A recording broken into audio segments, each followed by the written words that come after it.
India TV YouTube channel को subscribe करें और बेल आइकन दबाएं।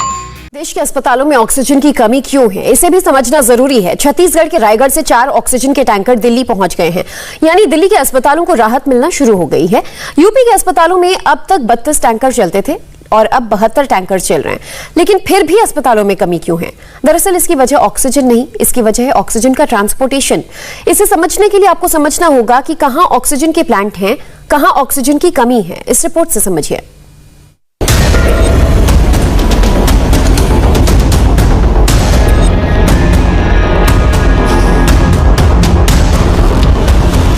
देश के नक्शे पर दिखाई दे रहे ये वो ऑक्सीजन प्लांट्स हैं जहां ऑक्सीजन का प्रोडक्शन फुल स्पीड पर है। ऑक्सीजन के संकट को खत्म करने के लिए देश के अलग अलग राज्यों में मौजूद कई इंडस्ट्री इस समय ऑक्सीजन बनाने के काम में लगी हुई हैं। सरकार ने अस्पतालों में ऑक्सीजन सप्लाई बढ़ाने के लिए देश भर की ज्यादातर इंडस्ट्रीज को ऑक्सीजन देने पर रोक लगा दी है। इसलिए उद्योगों को दी जाने वाली ऑक्सीजन की सप्लाई को अस्पतालों की तरफ मोड़ दिया गया है। इस समय देश में 10 बड़ी इंडस्ट्री देश में ऑक्सीजन का प्रोडक्शन कर रही हैं। इसमें INOX air products 3330 ton oxygen बना रही है। वेदांता कॉपर 1000 टन से ज्यादा ऑक्सीजन का प्रोडक्शन कर रही है। देश की दूसरी कंपनियों में Linde India 1200 metric ton, Jindal steel 800, Reliance industries 700, steel authority 600 और टाटा स्टील 300 टन ऑक्सीजन बना रहे हैं। इसके अलावा आर्सेलर मित्तल 200, इंडियन ऑयल 262 और एसएल स्टील 10 टन ऑक्सीजन का रोजाना प्रोडक्शन कर रहे हैं।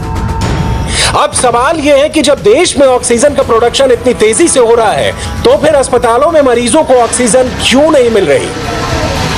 इसकी सबसे बड़ी वजह यह है कि देश में बन रही कुल ऑक्सीजन का 10% हिस्सा ही मेडिकल सेक्टर के लिए इस्तेमाल होता था, जबकि बाकी का 90% इंडस्ट्री को दिया जाता था। लेकिन कोरोना की वजह से अस्पतालों में बढ़ते मरीजों और कम होते ऑक्सीजन को देखकर अब करीब 90% हिस्सा अस्पतालों को भेजना शुरू कर दिया गया है। लेकिन इसके बाद भी ऑक्सीजन की जरूरत बनी हुई है।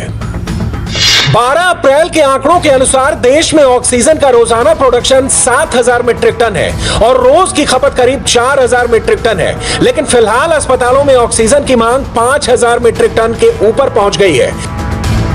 इसलिए इंडस्ट्री के लिए बनाई जाने वाली ऑक्सीजन को अस्पतालों को देने का फैसला लिया गया है।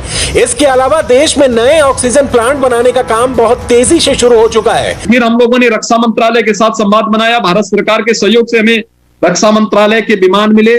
हम लोगों ने टैंकर यहां से रांची पहुंचाने का कार्य किया और रांची भेजने के बाद फिर वहां से, क्योंकि खाली टैंकर तो उससे भेजे जा सकते हैं, लेकिन वहां से फिर ट्रेन से वह ऑक्सीजन भर करके वे जहाज नहीं लेके आते हैं। इसलिए हम लोग वहां से ट्रेन से लेके आ रहे हैं। आपने देखा होगा पिछले 3 दिन के अंदर दूसरी ट्रेन आज लखनऊ में ऑक्सीजन लेकर के पहुंची है। ऐसे ही हम लोग जामनगर से भी हमें अप्रोच रिलायंस ने भी किया था, कि उन्होंने भी और टाटा ग्रुप ने भी किया था, अडानी ग्रुप ने भी किया था। वो ऑक्सीजन देना चाहते हैं यूपी को। हम लोगों ने किसी से सिलेंडर मांगे, कुछ से टैंकर मांग रहे हैं, कुछ लोगों से अन्य व्यवस्थाएं कर रहे हैं। आप सोचिए कि हमारे पास उत्तर प्रदेश में कुल 32 टैंकर थे और हमने पिछले 1 सप्ताह के अंदर प्रदेश के अंदर लगभग 72 टैंकर वर्तमान में हमारे चल रहे हैं ऑक्सीजन के, जिससे ऑक्सीजन की आपूर्ति हर जनपद में, सरकारी और प्राइवेट हर हॉस्पिटल में हो रही है। अस्पतालों में कम होती ऑक्सीजन की सप्लाई बढ़ाने के लिए रिलायंस इंडस्ट्री ने अपनी जामनगर की रिफाइनरी में हर दिन 700 टन मेडिकल ऑक्सीजन का प्रोडक्शन शुरू कर दिया है। इससे पहले जामनगर की रिलायंस रिफाइनरी में मेडिकल ऑक्सीजन का प्रोडक्शन नहीं होता था, लेकिन वायरस के संक्रमण से अस्पतालों में ऑक्सीजन की बढ़ती मांग को देखते हुए रिलायंस इंडस्ट्री ने ऑक्सीजन बनाने का फैसला लिया है। और अब इस ऑक्सीजन की सप्लाई को लेने के लिए भोपाल से इंडियन एयरफोर्स का C-17 विमान खाली टैंकरों को लेकर उड़ चुका है। इस विमान में पहले ऑक्सीजन के खाली टैंकरों को लोड किया गया, फिर यह विमान गुजरात के जामनगर के लिए रवाना हुआ। भारतीय रेलवे के बाद अब इंडियन एयरफोर्स भी कोरोना के युद्ध में शामिल हो चुका है। ऑक्सीजन की कमी से जूझ रहे मध्य प्रदेश को प्राणवायु देने के लिए अब भारतीय वायुसेना का C-7 ग्लोब मास्टर आपको मध्य प्रदेश की राजधानी भोपाल में दिखाई दे रहा है। दरअसल लंबे समय से जिस तरीके से ऑक्सीजन की किल्लत मध्य प्रदेश में दिखाई दे रही थी, उसके चलते अब भारतीय वायुसेना के इस तरीके के C-17 ग्लोब मास्टर विमान दिखाई दे रहा है। एक्सपर्ट्स के मुताबिक हर दिन लगभग 700 टन ऑक्सीजन की सप्लाई से करीब 70,000 से ज्यादा गंभीर रूप से बीमार रोगियों को राहत मिलेगी। जामनगर के प्लांट से किस तरह ऑक्सीजन सप्लाई मरीजों की जान बचा सकती है, इसकी दूसरी तस्वीर मुंबई से आई है, जहां जामनगर से ऑक्सीजन के 3 टैंकर लाए गए हैं। ऑक्सीजन एक्सप्रेस से इन टैंकर्स को लाया गया है। बाकी राज्यों की तरह महाराष्ट्र में भी ऑक्सीजन का क्राइसिस बना हुआ है, लेकिन अब धीरे धीरे हालात बेहतर होने की उम्मीद है। इनमें से 2 टैंकर मुंबई के लिए हैं, जबकि 1 टैंकर पुणे के अस्पतालों में ऑक्सीजन सप्लाई करेगा। महाराष्ट्र में अब तक 2 ऑक्सीजन एक्सप्रेस आ चुकी हैं।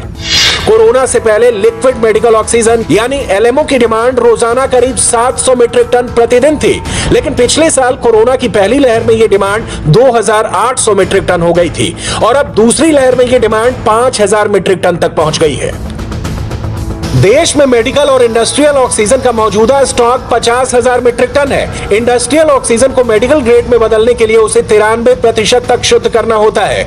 ऐसे में इंडस्ट्रियल ऑक्सीजन सपोर्ट से ऑक्सीजन की कमी को पूरा किया जा सकता है, लेकिन सबसे बड़ी बात है कि ऑक्सीजन के प्रोडक्शन के अलावा इसको टैंकरों के जरिए दूसरे राज्यों में भेजना दूसरा सबसे बड़ा चैलेंज है, क्योंकि देश में ऑक्सीजन की सप्लाई करने वाले क्रायोजेनिक टैंकर बहुत कम है। इसलिए भारत सरकार ने सिंगापुर सहित दूसरे देशों से टैंकर मंगाने के ऑर्डर दे दिए हैं। लिक्विड ऑक्सीजन को डिस्ट्रीब्यूटर तक पहुंचाने के लिए सिर्फ 1200 से 1500 क्रायोजेनिक टैंकर्स मौजूद हैं। डिस्ट्रीब्यूटर के लेवल पर भी लिक्विड ऑक्सीजन को गैस में बदलकर सिलेंडर में भरने के लिए खाली सिलेंडर्स की कमी पड़ रही है, इसलिए दूसरे देशों से क्रायोजेनिक टैंकर्स मंगाना शुरू हो गए हैं।